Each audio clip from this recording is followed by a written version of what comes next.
una señal muy impúdica, estar ahí al frente de la intendencia, imagínense desnudo, ¿no? También, bueno, en ese programa Ahora es Tiempo duró 2 años y 8 meses, luego pasé un programa que se llamó Caras y Más Caras. Pero en ese periodo de la década del 80 y pico, pasaron personas hace relativamente poco tiempo, Diego Sempol, que está acá y que saca un trabajo de investigación muy completo sobre los movimientos homosexuales, gays, lesbianas, transexuales. En aquel entonces no había tantas palabras, eran homosexuales y punto, con suerte, ¿no? En aquel entonces, una noche recibimos a uno de los primeros movimientos que se llamaba Movimiento Escorpio. Y para nosotros hablar del tema era realmente como una especie de revolución interna, ¿no? Era como algo muy, muy transgresor, ¿no? Iban a venir homosexuales en vivo a hablar del tema y capaz que todavía hasta recibir llamadas y contestar preguntas o interactuar. Yo esto lo digo porque siempre uno piensa que tiene la mejor audiencia y uno en la audiencia, por suerte, tiene de todo, ¿no? Una frase que recoge en el libro de Diego Sempol es una expresión de un oyente que luego de escuchar, bueno, primero del movimiento Escorpio vinieron como 10 personas, cuando abrimos la puerta y dijimos, solo pueden pasar 13, es un estudio de más chico, ¿no? Y además también había algo intergeneracional de distintas edades, ¿bien? Una de las frases que quedó de aquella época, yo lamentablemente no tengo, en algún momento tenía hasta la grabación, pero es muy difícil encontrarla, fue la de una persona que dijo, los tienen que enviar a una isla y matarlos a todos juntos, ¿no? Esa era una de las tantas expresiones de tolerancia que uno podía encontrar en esa salida también del 82 en adelante, había un poco de todo, ¿no? Después también pasó con otros movimientos sociales más vinculados a tribus, o lo que luego se conoció un poquito más como tribus urbanas y que fueron en aquel entonces manifestaciones de personas jóvenes que no llegaban a ser 20, 30 o 50 entre Montevideo y Pando, ¿no? Pero que llamaban mucho la atención. No muy diferente de cómo puede llamar la atención hoy cualquier persona que camine por 18 con un turbante en la cabeza, ¿no? Pues Uruguay no es un país donde haya una diversidad enorme en materia cultural, religiosa y demás, como puede haber en otro país donde alguien camina capaz que con un turbante y nadie se ha vuelto a mirarlo. Acá todavía pasa eso.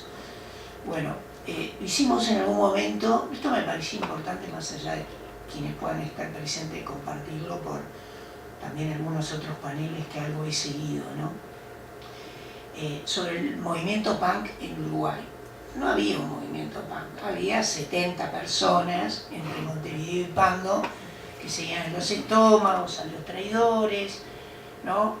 Algunos eran de una zona identificada como Viejo Pancho, Pocitos más arriba, que se reunían ahí en la placita y que realmente empezaban también a generar su propia propuesta musical, cultural, con lo que le gustaba. Y para la gente era algo muy chocante ver cómo se vestían, cómo se peinaban y demás, ¿no? Y no lo entendía muy bien. También cuando compartimos ese programa fue algo bastante removedor, ¿no? De cómo hablaban, qué escuchaban los Sex Pistols, la de Clash, empezaban a seguir un grupo que llamaba Los Estómagos, Los Traidores, y también no se entendía muy bien eso, cómo encajaba en la época, ¿no? Porque recordemos que un movimiento muy importante de avance en todo este periodo de transición fue lo que se llamó el canto popular uruguayo, ¿no?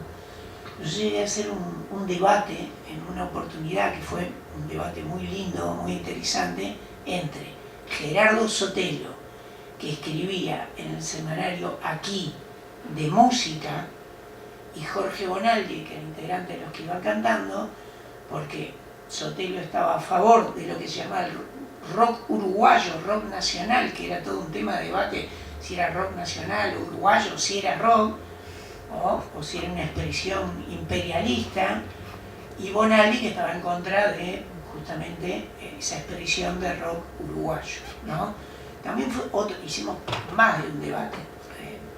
No recuerdo exactamente el nombre, pero creo que era Carlos Mautoni, que tenía un programa en la 36, que era una radio también interesante en lo musical, con mucha apertura dentro de la música uruguaya, pero él tenía como un perfil excesivamente nacionalista en lo musical, donde no permitía casi ninguna otra expresión que no fuera la música uruguaya. Y ese era un poco ese Uruguay del 82 y en adelante de transición, ¿no? Donde también florecieron, sí, nombraba además la revista La Plaza. Para comprar la revista La Plaza había que apurarse mucho porque se agotaba con mucha facilidad. Y después también pasó con Opinar, y después pasó con otros semanarios. Y gran parte de mi generación, o en nuestra casa, se podían comprar 2, 3 semanarios, más allá de algún diario, y era algo bastante fermental. Como más adelante lo fueron las revistas subterráneas. Y también por ahí fue una expresión interesante de un sector también bastante joven, donde una de las revistas más interesantes que surgió se llamaba Gas, una revista que se imprimía, se fotocopiaba y se vendía ahí a voluntad en ferias y lugares afines. Uno de los que escribía en esa revista era Pedro Dalton, que dibujaba y escribía alguna poesía, Gerardo Michelin, Tabaré Couto, que después trabajó en el ámbito musical y se fue a vivir a Chile, Fernán Cisneros, que está en el diario El País, estuvo en el País Cultural 15 minutos, un minuto. Y bueno, y ha tenido distintas experiencias. Si hoy me vengo al tiempo, a mí me gusta una frase por ahí que encontré en algún momento de un escritor, Mark Twain, que decía: para novedad, los clásicos, ¿no? Hay que ir un poco atrás también para investigar qué pasó. Cuando surge realmente también de forma efervescente los blogs, lo primero que pensé fue en las revistas subterráneas o en los semanarios. A nivel teatral hubo expresiones muy interesantes, El Circular, un poco después Italia Fausta también, la compañía teatral Italia Fausta fue muy cuestionada por lo que en su momento hacía y cómo incursionaba en el humor, ¿no? O la música de Tabaré Rivero, que hacía rock con teatro, y algunos lo veían bien, otros mal. Había también un poco de intolerancia dentro de los mismos movimientos que se habitaban, ¿no? A un grupo como Los Tontos lo bajaron a monedazos en el Montevideo Rock 2, ¿no? Y porque antes tocaba un grupo que se llamaba Cross, que hacía metal más duro, y después venían Los Tontos, que hacían como letras un poco divertidas y algo por el estilo, ¿no? Bien, en materia de comunicación, como para redondear, en aquella etapa había por lo menos para mí, una necesidad muy importante, que era comunicar, participar, tomar acción participando, ¿no? Y ahí íbamos aprendiendo. Entonces, lo primero que pude hacer y que me interesara un programa de comunicación y que la gente se expresara. Entonces había consignas, entrevistas y demás. La etapa que estamos viviendo es de otra comunicación diferente, si digamos, digo, otra mesa redonda. No voy a entrar un poco en el tema, pero bueno, por lo menos algunas impresiones de lo que puedo compartir. Muchas gracias.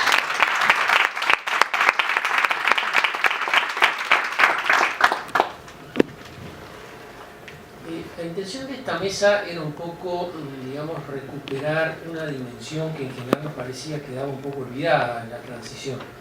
En los relatos de la transición, como apareció un poco en esta mesa, los partidos políticos se apoderaron de la transición y no se la prestan a nadie.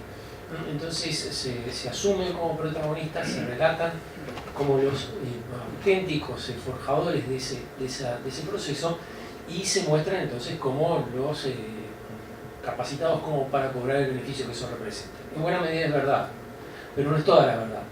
Y por lo menos hay un tránsito entre julio-agosto del 83 y mayo del 84, más o menos, que los partidos políticos desaparecieron del escenario, porque fueron reprimidos por la dictadura, porque fueron perseguidos, se limitó la libertad de prensa, se reabrió, se volvió a poner en vigencia el acto 4, donde se podían establecer proscripciones permanentes a los políticos, etcétera, etcétera. Allí la política salió del escenario, pero el escenario fue ocupado por movimientos sociales tal vez con mucho más vigor, con mucho más creatividad, con mucho más energía y con mucho más impacto de lo que podían hacer los partidos políticos en ese momento.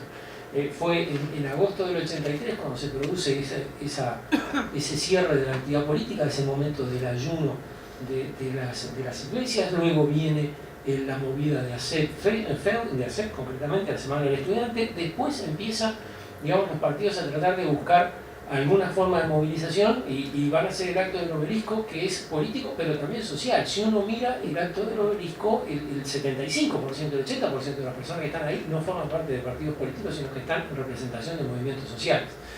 Entonces, rescatar un poco esa dimensión de los movimientos sociales en la época nos parecía que era un efecto importante, y creo que en la mesa han aparecido unas cuantas de esas cosas, las experiencias de Rubianes de cómo se fue formando, recomponiendo el movimiento estudiantil, la experiencia de Ademar Olivera de cómo se va enfrentando, cómo se van posicionando las iglesias con relación a la necesidad de darle al pueblo lo que demanda, el espacio que se abren las mujeres en los movimientos sociales, que es una novedad absoluta, no es restauración de nada, allí no hay restauracionismo en absoluto, y no hay, digamos, posibilidad de decir, bueno, cómo se mueve ese movimiento con relación a su antecesor. No hay brecha generacional ahí, no hay nada de eso, y que, digamos, en buena medida recompone la dimensión creativa original de esta transición.